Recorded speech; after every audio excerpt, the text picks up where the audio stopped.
What's up? It's Marco, Sage of Soccer, and today I want to talk about the Scotland versus Ukraine game coming up, the European qualifier, and the winner of this has a chance to face the U.S. men's national team at the 2022 World Cup. So I want to talk about both these teams. The winner of this will face Wales. The winner of that Wales game will end up playing in the group stage against the U.S. men's national team, England and Iran. So I want to talk about these two teams. It's going to be a very fun matchup. I think it's a very even matchup, and it'll be interesting to compare how this game goes versus the Morocco game.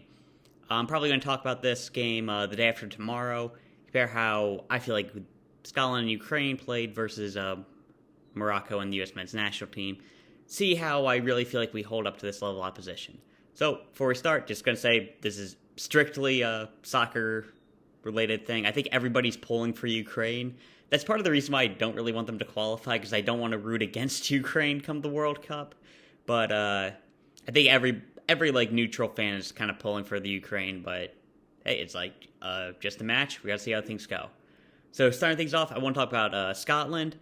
So their lineup is pretty interesting. It's kind of tough to say. There are one or two decisions that are going to be up in the air. Kieran Tierney is out with an injury, so they're going to need a new left-sided center back. And it appears that Patterson's going to be out for this game as well, so a new right back. Aside from that, they're fully healthy. And looking at this team, I feel like Scotland are still improving, but they're still far from elite. I expect them to line up with Craig Gordon in goal, a back three of maybe McKenna, Hanley, and McTominay. I'm not positive about that. Andriy Robertson is definitely going to be one wing back. The right wing back is either Hickey, maybe Ralston, or an O'Donnell. I think that Scotland fans really don't want it to be O'Donnell, but that's who it is likely going to be. Midfield three of John Mcginn, Billy Gilmore, McGregor, and lastly got probably Christie and Shea Adams up top. Not positive about that. Lyndon Dykes could be in the team. You can move McTominay into the midfield, add somebody like a Hendry into the back line. Again, I'm not sure about the wing back, but that's what I think it's going to be. Probably off in one or two positions, but that's how the Scotland team's going to be, and I don't think it really matters how much of that differs. So with the Scotland team, as I mentioned before, I think they've got some young talent like Billy Gilmore, Patterson I mentioned before, Andy Robertson, he's going to be there for a while. A lot of really good players, but they're still pretty far from elite. Up top, Christie and Adams are athletic as a front two, but I feel like they'll really struggle for goals. John Mcginn is there, and he's tough to talk about because in my opinion he's one of the more inconsistent players in the Premier League, because there are just some games where he'll be amazing, pop up with 2 goals against United, save Aston Villa, just have some great moments, but he'll be invisible a lot of time as well. So it's tough to really gauge how he'll be, but I think he's going to play well. He's been doing well in the Scotland's team.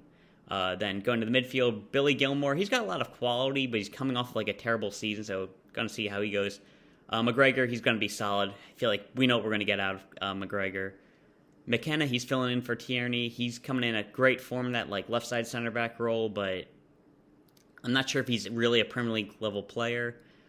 Same with whoever and Hanley as well. In that center back role, he's been playing pretty well for Scotland, but I'm not too sure if he'll be able to have a great performance. And McTominay, I feel like he's probably the second best player on this team, and he might not be good enough for United, at least as a starter, but he's still in that United team, and he's still a very good player.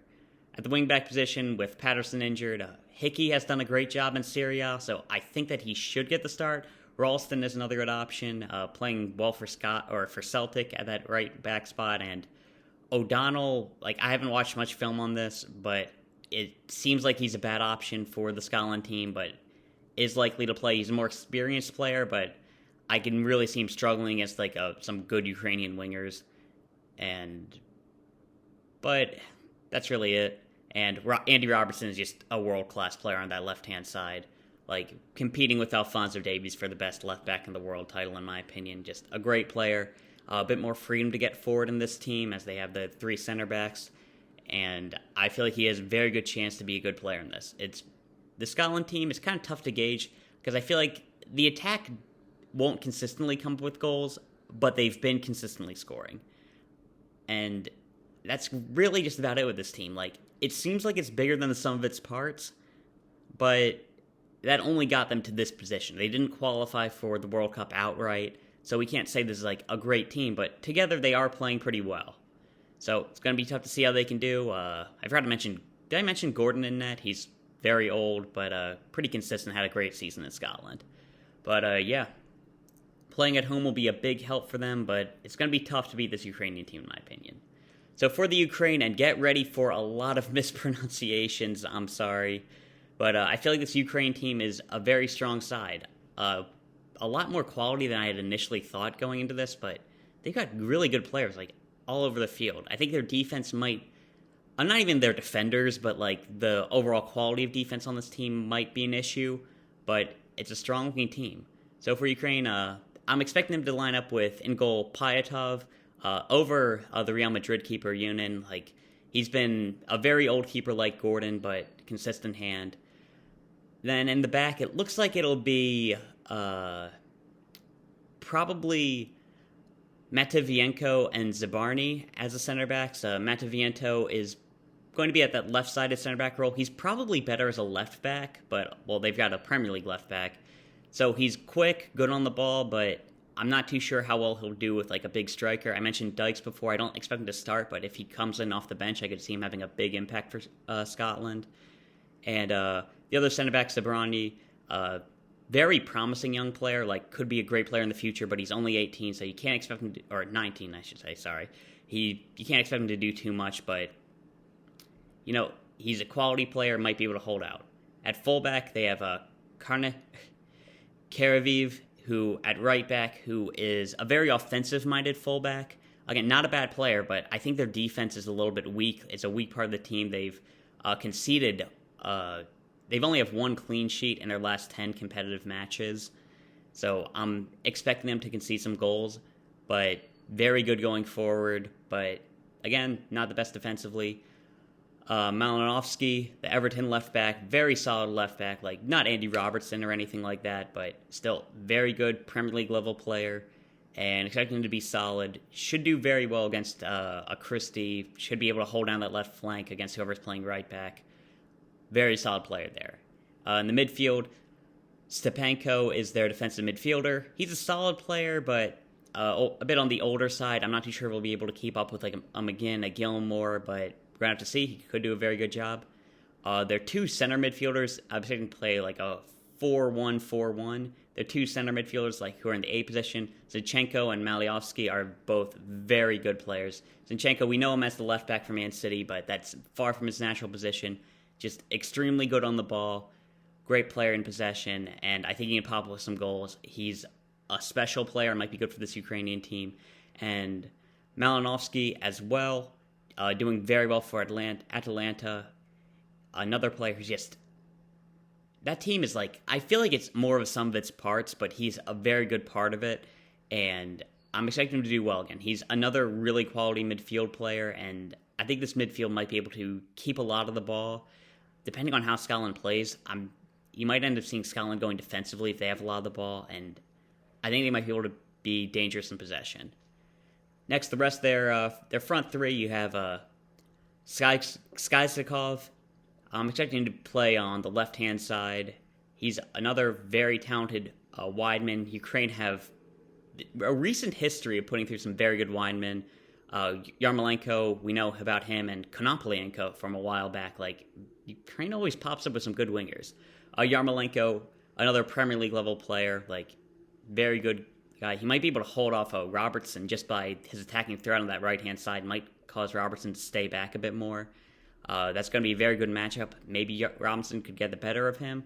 But Yarmolenko, like, we've seen how dangerous he can be for West Ham. He's got a very good track record with him, and it's going to be probably the best matchup on the field, seeing how Yarmolenko can go up against Andy Robertson. And lastly, up top, we've got Yaremchuk, a bit of a target man, really big center forward. He moved to Benfica, but really hasn't adjusted that well to the Portuguese league. But while he was playing, before that move, he was getting a lot of goals, and we know that he can score, has goals in him, and this Scotland defense isn't going to be the best. I feel like they're going to be used to dealing with like a big striker like him. I know McKenna's going up against like a Kefir Moore. You know, Hanley's been doing that. Scott McTominay's a bit of a midfielder, but he's been winning head balls against some big guys in the Premier League. So, you know, I'm not too sure if he'll be able to be the guy who scores for them, because like I'd always talk about this with the U.S. men's national team. Like I really wanted a big guy like Daryl DK, Jordan Pefok, because of something that Peter Crouch said and how just international opponents really weren't able to deal with him that well, despite him not being able to do too well in the English league. Like, international defenders couldn't just deal with that, like, 6'7" huge guy, but, like, this is a British team, so it's kind of irrelevant. Like, that's why I kind of stopped pushing for Pefok and DK over the last few weeks, because it's just like, well, it's just a bad matchup at this point. I don't, like, they were in this team because I thought we'd be able to face, like, we wouldn't be facing, like, huge defenders who are used to this, so I'm not expecting him to score. So that's it for Ukraine, the team. A lot of offensive talent. I think they're pretty suspect defensively. I mentioned before, only one clean sheet in their last 10 competitive games. I think it's only one in their last 15 games, period. I'm not counting they've had like a bit of a tour, though, so I'm not counting those games. But they will be conceding goals, and Scotland has been scoring. So they're going to need to find a way to just attack, be able to get some goals. I'm not sure if Yaremchuk's going to be up to it. Yarmolenko has a very tough matchup up with Andriy Robertson, and it's going to be tough for them. But I feel like with this game, I really like the quality of the midfield that Ukraine has, and I'm not too confident in the Scottish defense. I feel like Ukraine would probably be the slight favorite, even though they are away from home. I feel like they have a lot of backing with them.